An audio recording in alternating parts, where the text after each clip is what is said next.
स्वागत है बच्चों आपका। तो स्वागत है बच्चों आपका अपने इस यूट्यूब चैनल जिसका नाम है झाड़ एजुकेशन। तो बहुत दिनों के बाद से थोड़ी परेशानी थी, फिर से मैं आपके बीच में आ चुका हूँ। तो आ चुका हूँ नए वीडियो के साथ और नए रूप में। तो नए रूप में आप हमारा स्वागत कीजिए और झाड़ एजुकेशन में बने रहिए। अब इसमें क्या है, आज हम आपके बीच में रखते हैं। तो हमारा जो भी पार्ट पिछला वीडियो था वो सब देख ली, और आज हम नए वीडियो में नए रूप से आए हैं और हम लोग नए, और उम्मीद करते हैं कि इस चैप्टर का अंत करें और एमसीक्यू के साथ करें। चलिए, तो आज का जो हमारा टॉपिक है वो टॉपिक का नाम है क्रांतियों का युग। क्रांतियों का युग क्या है? क्रांति क्या हो सकती है, समझे? क्रांति का मतलब बदलाव। क्रांति का मतलब बदलाव, बहुत ऐसा बदलाव जिससे किसी से प्रभाव पड़े। ठीक है, तो चलिए इस क्रांति से क्या समझते हैं। क्रांति कब होती है? जब ये है क्रांति राज का, जब किसी शासन से जनता, लोग, पीपल, इंसान परेशान हो जाती है, तो वो बदलाव चाहती है। इस बदलाव से बचने के लिए, इस बदलाव को अपनाने के लिए और उस निरंकुश शासन से बचने के लिए क्रांतियों का सहारा लिया गया। अब कैसी क्रांति, चलिए हम लोग आगे पढ़ते हैं। कि देखिए, जैसे जैसे रूढ़िवादी व्यवस्थाओं ने अपनी ताकत को और मजबूत बनाने की कोशिश की, यूरोप के अनेक क्षेत्रों में उदारवाद और राष्ट्रवाद को क्रांति से जोड़कर रख देना जाने लगा। इटली और जर्मनी के राज्य, ओटोमन साम्राज्य के सूबे, आयरलैंड और पोलैंड ऐसे ही कुछ क्षेत्र थे। इन क्रांतियों का नेतृत्व उदारवादी राष्ट्रवादियों ने किया, जो शिक्षित मध्यवर्गीय विशिष्ट लोग थे। इनमें प्रोफेसर, स्कूली अध्यापक, क्लर्क और वाणिज्य व्यापार में लगे मध्य वर्गों के लोग शामिल थे। कहने का मतलब क्रांति क्यों हुई? क्योंकि ये जो रूढ़िवादी लोग हैं, इन रूढ़िवादी लोगों ने क्या किया, उसको हम जानते हैं कि इन रूढ़िवादी लोगों ने अपनी ताकत को बढ़ाने के लिए, ठीक है, और सत्ता को और अधिक बढ़ाने के लिए, ताकतवर होने के लिए जो भी हथकंडे अपनाई, उनसे लोग परेशान हुए और इनके खिलाफ जो गया क्रांति के लिए, उदारवाद और राष्ट्रवाद। उदारवाद मतलब लिबरल और राष्ट्रवाद मतलब नेशनलिज्म, यानी कि जो स्वतंत्रता चाहते हैं, जो आज़ादी चाहते हैं, जो लोगों की बराबरी की बात करते हैं, और नेशनलिज्म मतलब जो राष्ट्रवाद, जो देशभक्त, जो देश के लिए कुछ करना चाहते हैं, राष्ट्र के लिए कुछ करना। ये दो समूह मिलकर इन रूढ़िवादियों की सरकार को, शासन को हिला कर रख दिया और एक क्रांति पैदा की। इस क्रांति में कौन कौन शामिल हुए, कहाँ कहाँ क्रांतियाँ हुई? इटली, जर्मनी, ओटोमन साम्राज्य के सूबे, जितने भी उनके क्षेत्र में, आयरलैंड, पोलैंड, इन सभी में क्रांतियां हुई। और इनका नेतृत्व इनको कौन आगे लेकर गया? इनमें कौन थे? ये तो थे उदारवादी, लेकिन इनमें कौन थे? इनमें थे शिक्षित मध्यवर्गीय, पढ़े लिखे लोग, मिडिल क्लास के, प्रोफेसर थे, स्कूली अध्यापक, टीचर थे, क्लर्क, वाणिज्य व्यापार, जो व्यापारी थे, ये सब मध्य वर्ग के लोग शामिल थे। ठीक है, आप समझ गए होंगे कि क्रांति इन्हीं लोगों ने किया। अब आगे हम लोग चलते हैं। चलिए आगे जैसे जैसे पढ़ेंगे हम लोग। अब यहाँ पे प्रथम विद्रोह फ्रांस में जुलाई 1830 में हुआ। तो चलिए हम आपके बीच में फिर से पेंसिल का सहारा। तो प्रथम विद्रोह फ्रांस में जुलाई 1830 में हुआ। बुर्बो राजा, जिन्हें 1815 के बाद रूढ़िवादी प्रतिक्रिया के दौरान सत्ता में बहाल किया गया, उन्हें अब उदारवादी क्रांतियों ने उखाड़ फेंका। यानी कि 1830 में जो पहला विद्रोह हुआ, यानी कि एमसीक्यू का क्वेश्चन जब आएगा कि फ्रांस में पहला विद्रोह कब हुआ, तो आप कहिएगा जुलाई 1830 में। खत्म। ये क्यों हुआ? क्योंकि 1815 में जब नेपोलियन की हार हुई, तो फ्रांस की सत्ता में दोबारा कौन बैठा? वो बुर्बो राजा लोग थे, जो रूढ़िवादी समाज, रूढ़िवादी इस व्यवस्था को मानते थे। तो उनको उखाड़ कौन फेंका? उनको उखाड़ फेंकने का काम किया उदारवादी क्रांतिकारियों ने, यही जो राष्ट्र आज़ाद ख्याल थे। और उन्होंने एक संवैधानिक राजतंत्र की स्थापना की। हालांकि देखिए, लोकतंत्र नहीं हुआ, लेकिन राजतंत्र, राजा का ही शासन रहा, लेकिन उदारवादियों वाला। और कैसा?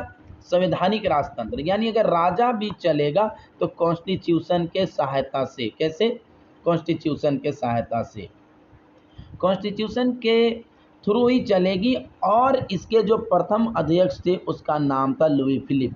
यानी यहाँ पे एक क्वेश्चन आता है एग्जाम्पल का कि एग्जाम्पल लेकर कि संवैधानिक राजतंत्र किसने स्थापित किया, तो लुई फिलिप। संवैधानिक राजतंत्र की स्थापना किया गया, उसके पहले अध्यक्ष कौन थे, लुई फिलिप हो गया। इसी को देखते हुए ऑस्ट्रिया का चांसलर, कहाँ का, ऑस्ट्रिया का चांसलर, ऑस्ट्रिया का चांसलर कौन था, ड्यूक मैटरनिक। एक बार यह टिप्पणी की थी, यहाँ तक कि वो कह दिया, क्या कहा, देखिए बहुत इंपॉर्टेंट है, इस डायलॉग को हमेशा याद रखिएगा कि हाँ, जब फ्रांस छींकता है तो बाकी यूरोप को सर्दी जुकाम हो जाता है। यानी जब फ्रांस छींकता है तो बाकी को सर्दी जुकाम, यानी ऐसा लगता है कि फ्रांस के पूरा ही शरीर में क्या है, बर्फ का गोला है, छींक दिया सारा यूरोप शांत। यानी ये कहा था मैटरनिक ने। और उसके बाद क्या हुआ, तो ये चीज़ बोल लीजिएगा कि ड्यूक मैटरनिक ने फ्रांस के बारे क्या कहा था। ये भी एक MCQ का सवाल हो सकता है कि उसने कहा कि फ्रांस छींकता है तो बाकी यूरोप को सर्दी जुकाम हो जाती है। चलिए, जुलाई क्रांति में ब्रुसेल्स में, यानी कि जुलाई क्रांति कहाँ हुई, तो ब्रुसेल्स में। इसका और एक क्वेश्चन क्या होगा कि ब्रुसेल्स में कौन सी क्रांति हुई, कब क्रांति हुई, तो जुलाई में। चलिए, आप सीधा सीधी और क्रॉस क्वेश्चन भी समझ गए।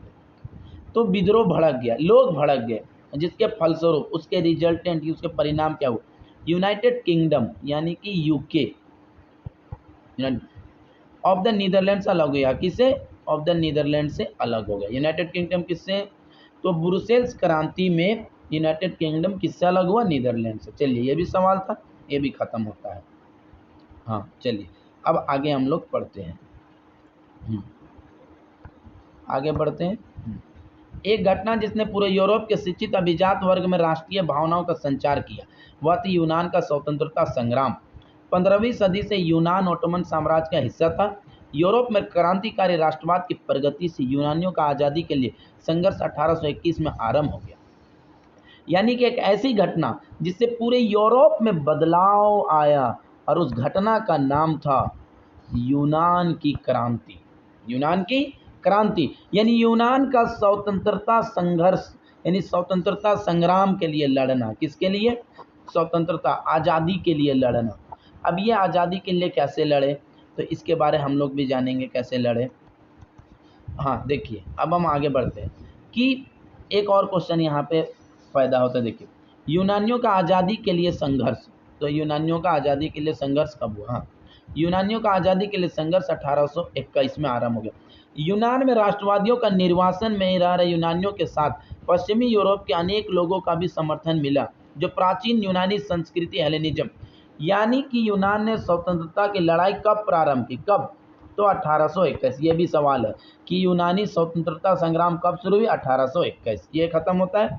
उसके बाद निर्वासन में रह रहे, जो होता है ना, रह रहे कैंप में या किसी तरह, तो यूनानी लोग थे, उनके साथ जो पश्चिमी यूरोप के लोग थे वो यूनानियों का साथ दे रहे थे, और उन्हें ये संतावना, ये सिंपैथी दे रहे थे कि यूनान जो प्राचीन संस्कृति है, सबसे पुरानी संस्कृति है, जिस संस्कृति को दुनिया हेलेनिज्म से जानती है। तो एक और क्वेश्चन आता है कि हेलेनिज्म किसे कहा जाता है, तो यूनानी संस्कृति। चलिए, आप लोग समझ गए होंगे, आप लोग नोट करते जाइए कॉपी में। हाँ, के प्रति सहानुभूति रखते कवियों और कलाकारों ने यूनान को यूरोपीय सभ्यता का पालना बताकर प्रशंसा की। एक मुस्लिम साम्राज्य के विरुद्ध यूनान के संघर्ष के लिए जनमत जुटाया। देखिए, और कवियों ने और कलाकारों ने, पोएट जो बोलते हैं, कविता जो बोलते हैं, और कलाकार जो आर्टिस्ट होते हैं, उन्होंने क्या कहा, यूनान को यूरोप सभ्यता का पालना, यानी यूरोप के जितने भी सभ्यता है और जितने सभ्यताओं को चलाने का श्रेय, क्रेडिट जो जाता है वो किनको जाता है, यूनान के सभ्यता को। कितनी बड़ी बात कहा। तो इतनी बड़ी बात करने के बाद यूनान के लोग तो बैठेंगे नहीं चुप, वो लोग भी क्रांति के लिए खड़े हो गए और एक मुस्लिम साम्राज्य के विरुद्ध यूनान के संघर्ष के लिए जनमत जुटा। और मुस्लिम साम्राज्य यानी कि ओटोमन अम्पायर, ओटोमन साम्राज्य के खिलाफ वो जनमत जुटाने में लग गए, यानी लोगों का समर्थन पाने में लग गए। उसके बाद क्या हुआ, चलिए उसके बाद क्या हुआ हम लोग देखते हैं। उसके बाद जो होता है आगे, हाँ, ये एक टॉपिक है।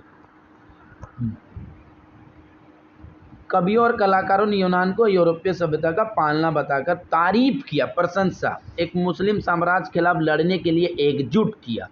ठीक है, उसी समय एक अंग्रेज कवि लॉर्ड बायरन ने धन इकट्ठा किया और बाद में युद्ध में लड़ने के लिए भी गए।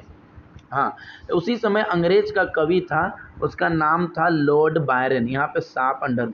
ठीक है, उन्होंने धन दौलत पैसा जमा किया और युद्ध लड़ने चले गए। कहाँ? वहीं यूनान, जहाँ 1824 में पहुँचे और बुखार से उनकी मृत्यु हो गई।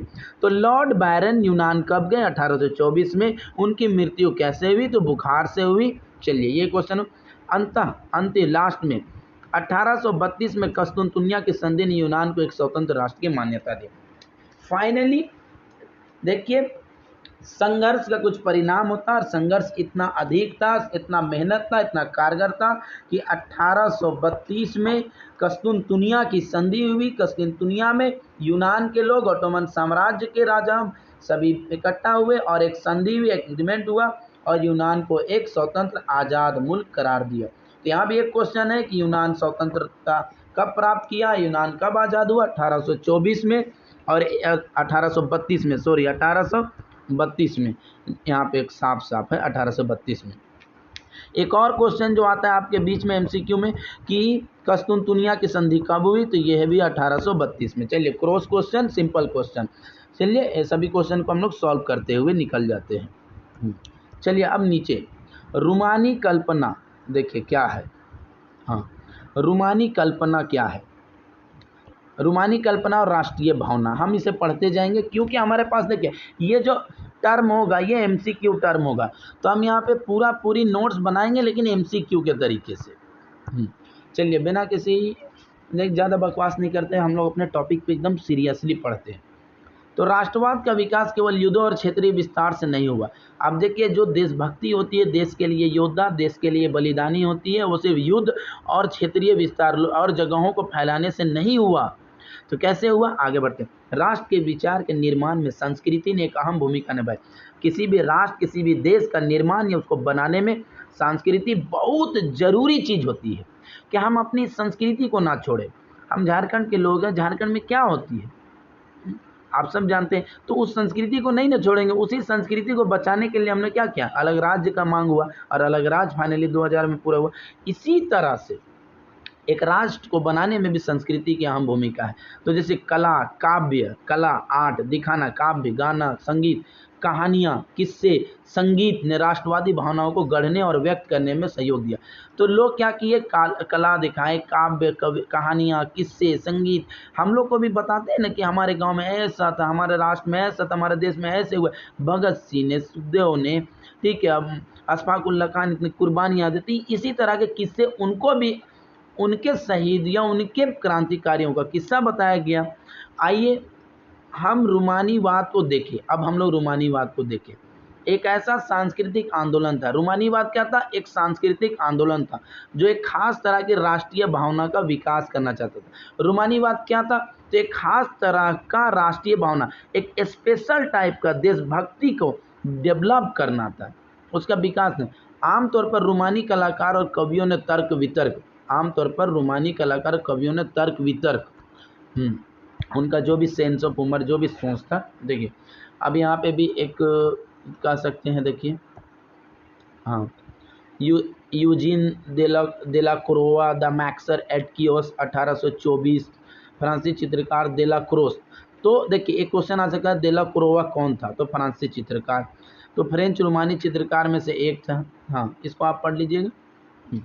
इसमें 4.19 मीटर गुना 3.1 घटना को विचित्र, किसी घटना को चित्र से बताया।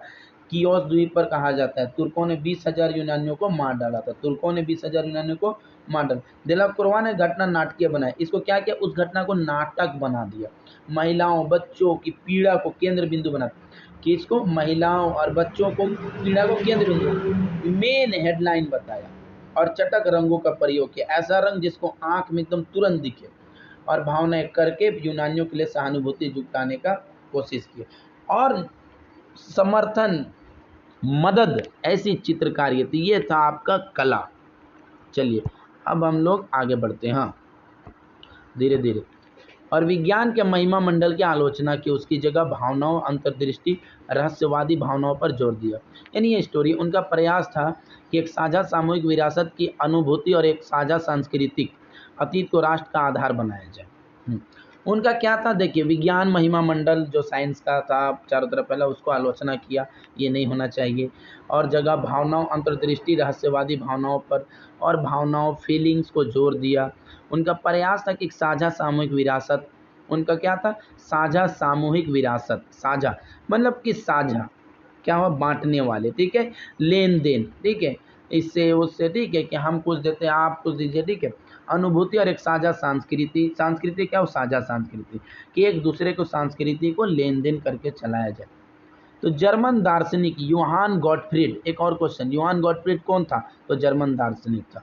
जैसे रूमानी चिंतकों ने दावा किया कि सच्ची जर्मनी संस्कृति उसके आम लोगों डास वोल्क में निहित थी, तो वही जो योहान गॉटफ्रीड था उसने कहा कि सच्चा जो जर्मनी का संस्कृति है वो उसके आम लोगों, वो कॉमन मैन, उस सभी आम लोगों को जर्मनी में क्या कहते हैं, डास वोल्क में निहित थे, उसी में समाया हुआ था। राष्ट्र वोल्केजिस्ट, ठीक है, राष्ट्र मतलब वोल्केजिस्ट। उसके बाद सच्ची आत्मा लोकगीत, राष्ट्र कहाँ पे है, सच्ची आत्मा, राष्ट्र की सच्ची आत्मा क्या है, लोकगीत। उनके जो लोकगीत होते हैं, जैसे हम लोग का नागपुरी है ना, वही लोकगीत, लोगों का गीत। जन काव्य, ये जो लोगों के काव्य गाए, लोक नृत्य हम लोग का होता है ना, ठीक है, और से प्रकट होती है, इसीलिए लोक संस्कृति के इन स्वरूपों को एकत्र चलिए और अंकित करना राष्ट्र के निर्माण की परियोजना के लिए आवश्यक था। स्थानीय बोलियों पर, हाँ, तो ये कुछ ज़्यादा खास नहीं है। चलिए हम लोग थोड़ा सा ऊपर उठ गए, हाँ ऊपर नहीं उठना है। आवश्यकता, स्थानीय बोलियाँ, जो भी लोकल लैंग्वेज होता है, और स्थानीय लोक साहित्य, जो भी आपका अपना स्थानीय डांस हो, जो भी साहित्य हो, उसको एकत्र जमा करने का उद्देश्य केवल प्राचीन राष्ट्र भावना को वापस लाना नहीं था।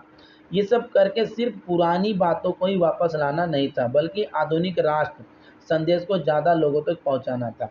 यानी कि आधुनिक आने वाले समय में कैसा राष्ट्र बनाया जाए, इन सब को पहुंचाने की जरूरत थी, जिनमें से अधिकांश निरक्षर थे, जो आधा मतलब ज़्यादातर पढ़े लिखे नहीं थे। यह खास तौर पर पोलैंड पर लागू होती है। कहाँ पर लागू होता है, पोलैंड पर, जिसका 18वीं सदी के अंत में रूस, पर्सा और ऑस्ट्रिया जैसे बड़ी शक्तियाँ ग्रेट पावर्स ने विभाजन कर दिया था। ये क्यों लागू हुआ था, क्योंकि पोलैंड को देखिए रूस, पर्सा, ऑस्ट्रिया ने बांट दिया था, ठीक है, जैसे सब्जी काट के बांटते हैं। यद्यपि इस पे देखा जाए पोलैंड अब स्वतंत्र भूक्षेत्र नहीं था, यानी पोलैंड की जो सरजमी थी वो स्वतंत्र नहीं था, आज़ाद नहीं था, उन पे 3 शक्तियों का शासन था, रूस, पर्सा, ऑस्ट्रिया।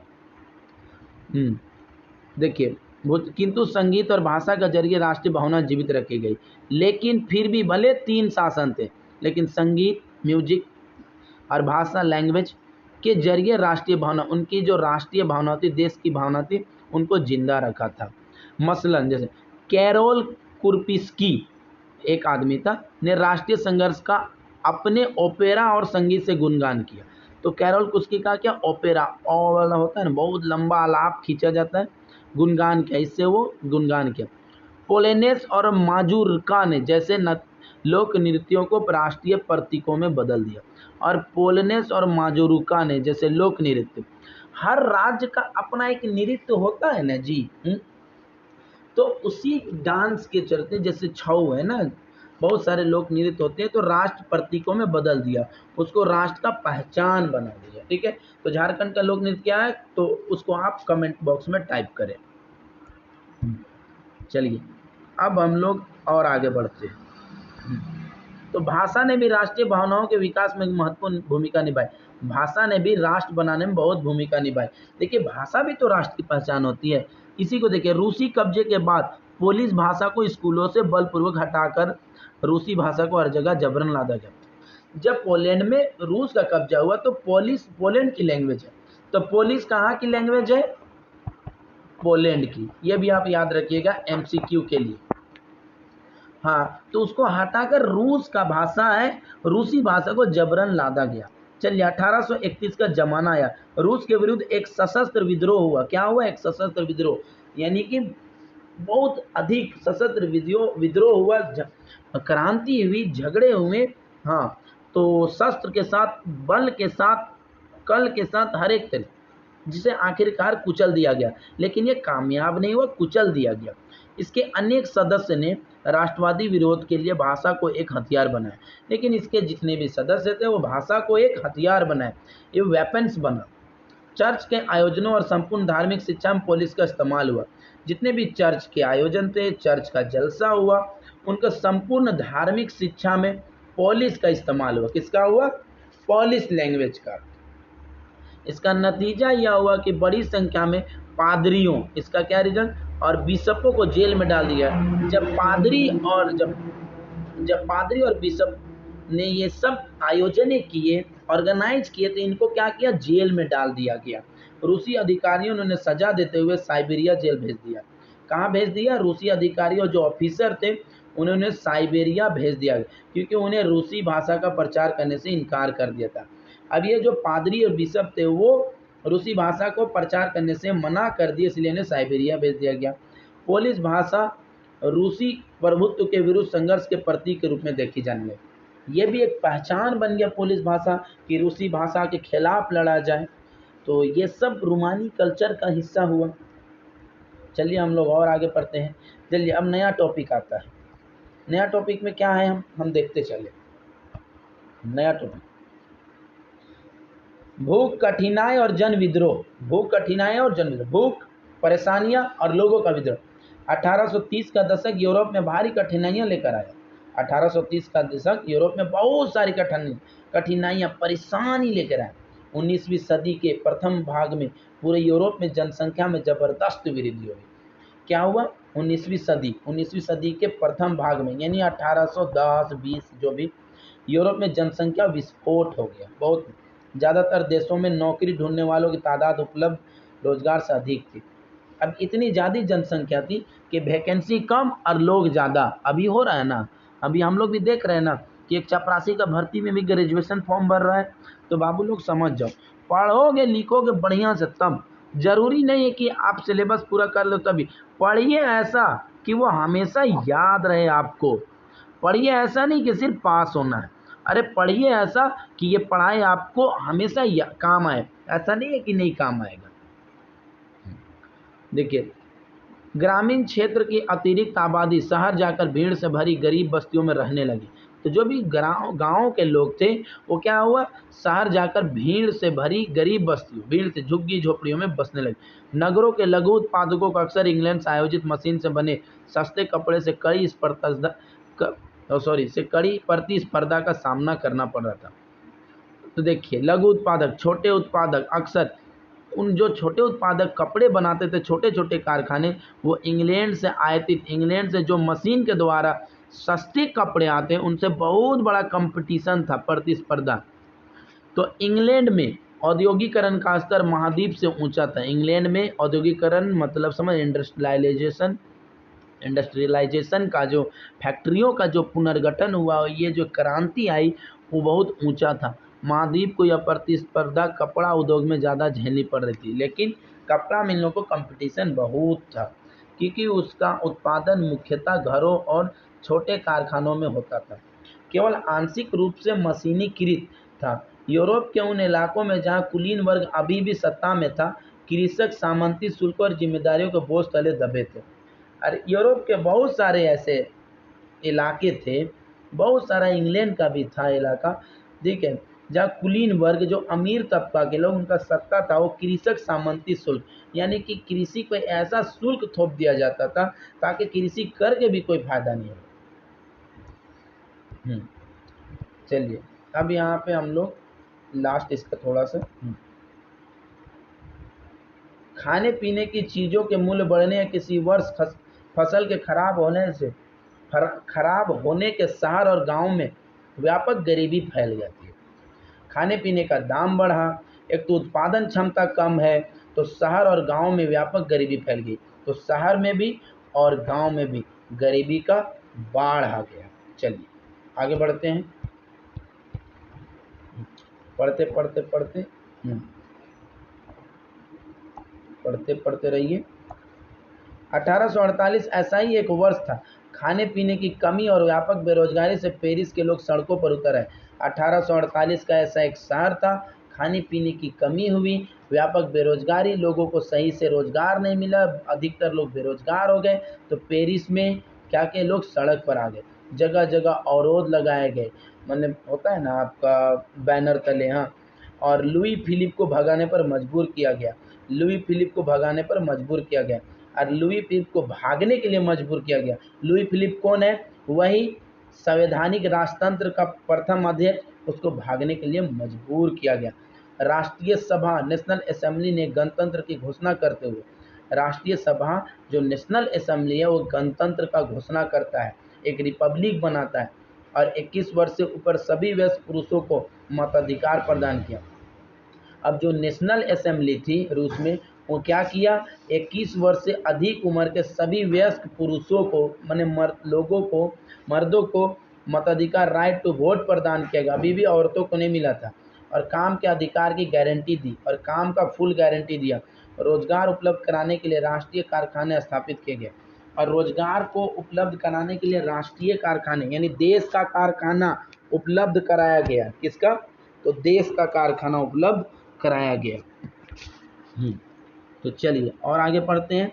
इसमें देखिए, इसमें 1845 में सिलेसिया में, 1845 में सिलेसिया में बुनकरों ने उन ठेकेदारों के खिलाफ विद्रोह कर दिया था। 1845 में बुनकरों ने किसे? सिलेसिया में उन ठेकेदारों के खिलाफ विद्रोह किया जो कच्चा माल देकर निर्मित कपड़ा लेते थे, परंतु दाम बहुत कम था। पत्रकार विल्हेम वोल्फ, एक क्वेश्चन आ सकता है, विल्हेम वोल्फ कौन था? तो पत्रकार था।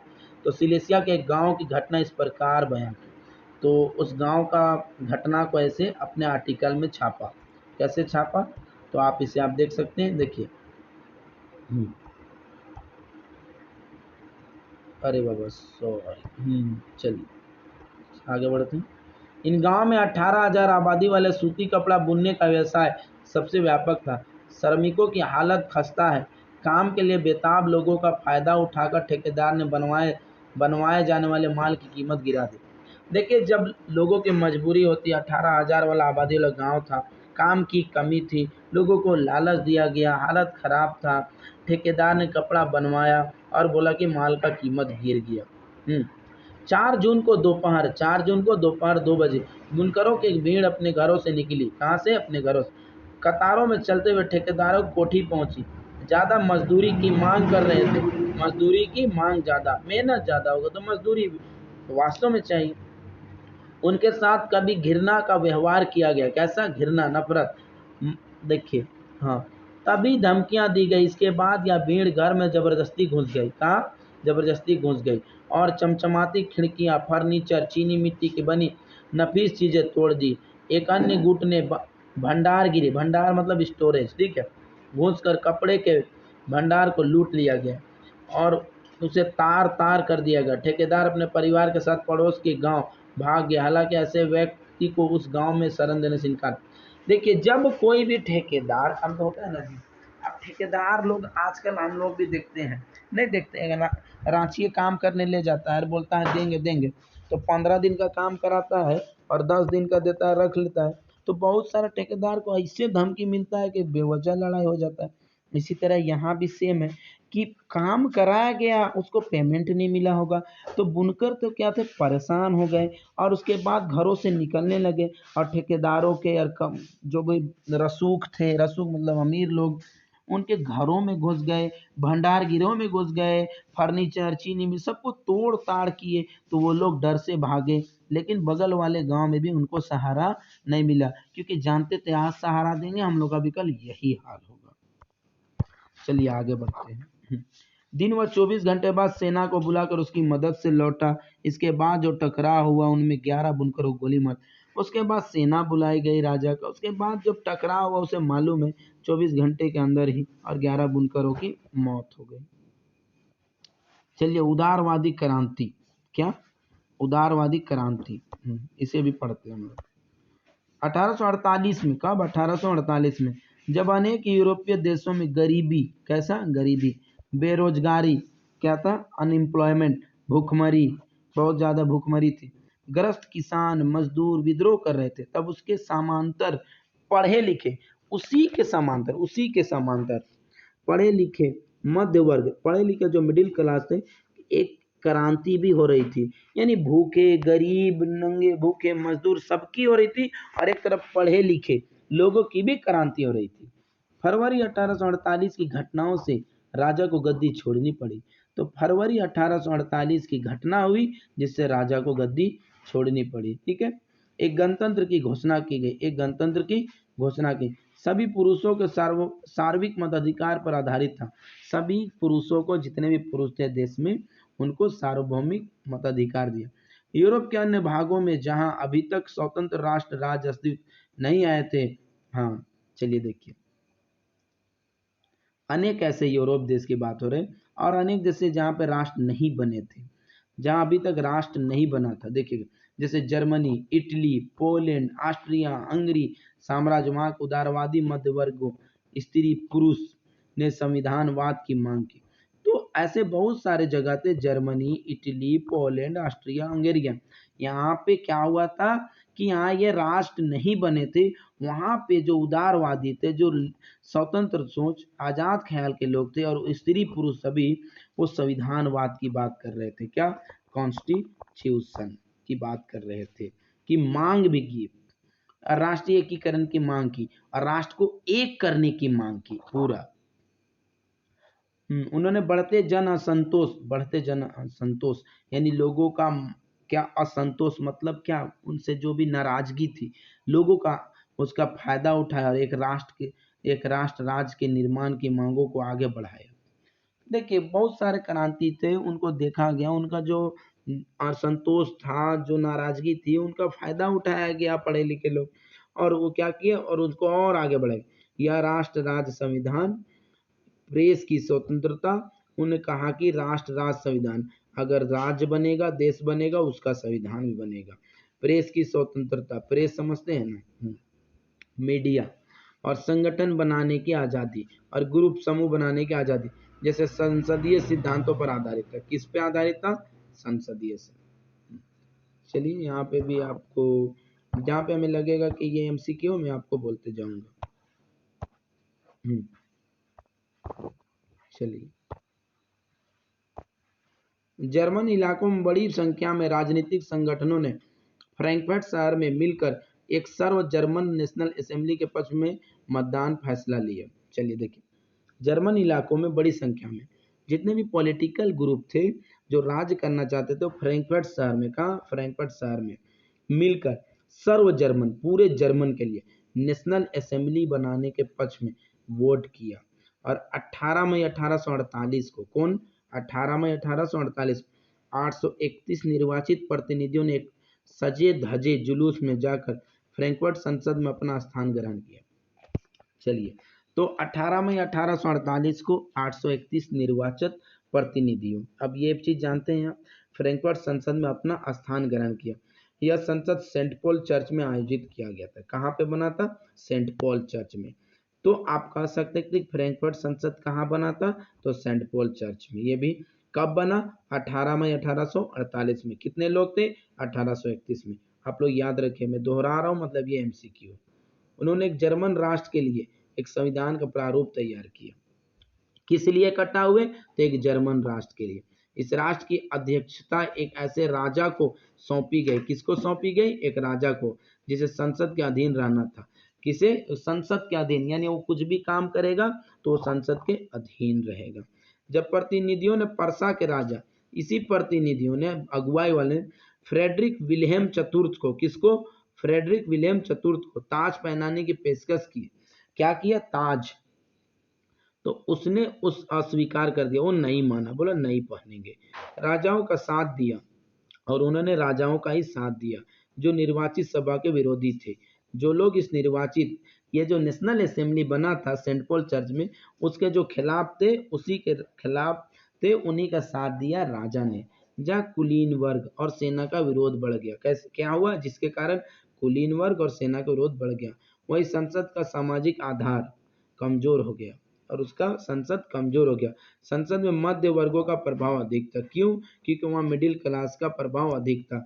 अब आप ही बोलिए, कोई बड़ा और बड़ा और बड़ा जो भी अमीर खानदान है वो नहीं ना चाहेगा कि हम नीचे तबका के लोगों के के नियम के अनुसार रहें। तो इसके कारण ही उन लोगों को कमजोर हो गया और क्या उनका समर्थन खो दिया। अंततः सैनिकों को बुलाया गया और असेंबली भंग कर दी गई।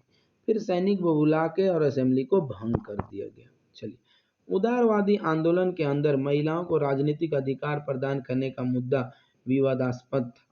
तो जो भी था वो विवादास्पद था, विवादपूर्ण था, विवाद से भरा था। हालांकि आंदोलन में वर्षों से बड़ी संख्या में महिलाओं ने सक्रिय रूप से भाग लिया। वर्षों से मेहनत कर रही महिलाएं ने भाग लिया। महिलाओं ने अपने राजनीतिक संगठन स्थापित किए, लेकिन फिर भी महिलाओं ने अपना संगठन बना लिया, अखबार भी शुरू किया, राजनीतिक बैठकों और प्रदर्शनों में शिरकत की।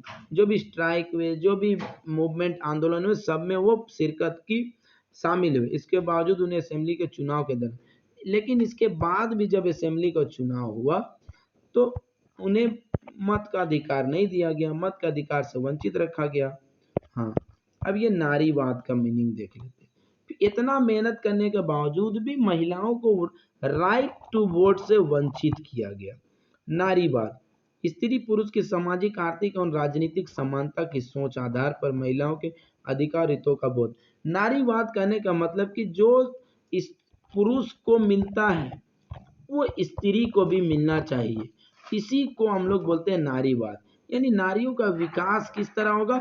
जिस तरह से समाज में पुरुष का अधिकार है, आर्थिक रूप से, सामाजिक, राजनीतिक रूप से, वो अगर पुरुष अगर कुछ करता है, पुरुष अगर राज कर सकता है तो महिला भी करेंगे। इसी विचार को जोर देना नारीवाद था। इतना मेहनत करने के बावजूद भी देखिए, सेंट पॉल चर्च में फ्रैंकफर्ट संसद समकालीन रंगीन चित्र, आप इसे देख लेंगे बुक में। तो सेंट पॉल चर्च फ्रैंकफर्ट संसद की सभा आयोजित की गई। अब मताधिकार से वंचित रखा गया। सेंट पॉल चर्च में फ्रैंकफर्ट संसद की सभा आयोजित की गई। तब महिलाओं को केवल प्रेक्षकों की हैसियत से दर्शक दीर्घा में खड़े होने, यानी प्रेक्षक मतलब कहने वाले, उनको एक ऑडियंस की तरह बोला गया। और पर्यवेक्षक यानी वो सलाहकार के रूप में काम कर रहे थे, लेकिन सलाह देने वाले, और कुछ नहीं था।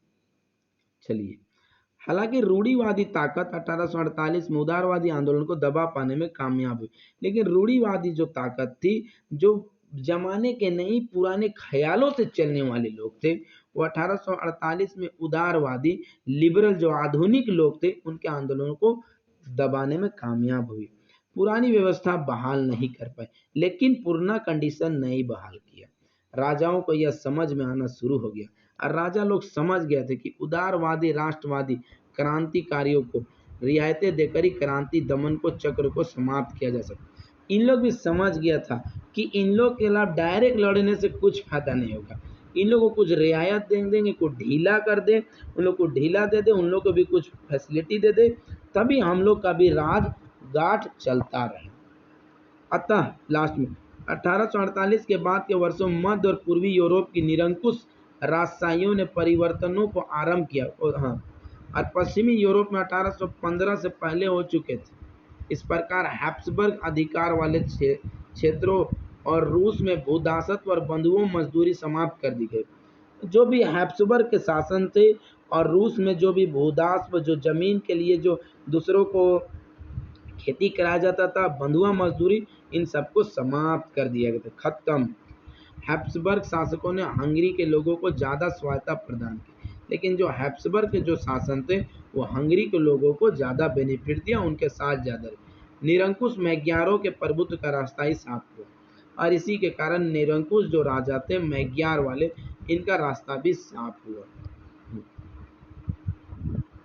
चलिए, अब ये जो पढ़ेंगे हम लोग, तो इसको हम लोग अब नेक्स्ट पार्ट में पढ़ेंगे कि ये देखिए एक अलग चीज़ है, यहाँ मिक्स नहीं करना चाहते।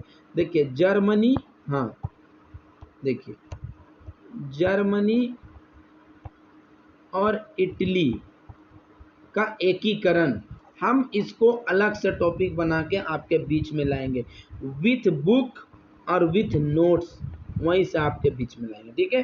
तो आज के लिए इतना ही। अगर आपको कुछ कहना है तो कमेंट बॉक्स में कहें, और जहाँ एजुकेयर को जितना ज़्यादा हो सब्सक्राइब करें, शेयर करें, और खुश रहे, पढ़े लिखे। क्योंकि देखिए, अभ्यास करें, कम पढ़े लेकिन अच्छा से पढ़े, ताकि सबसे आगे बढ़े।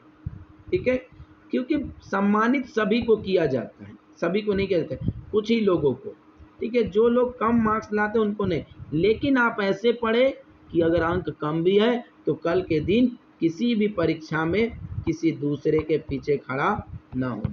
ठीक है, तो आज का क्लास यही समाप्त होता है। मिलते हैं हम लोग अगले क्लास में, तब तक के लिए हमें दीजिए इजाज़त।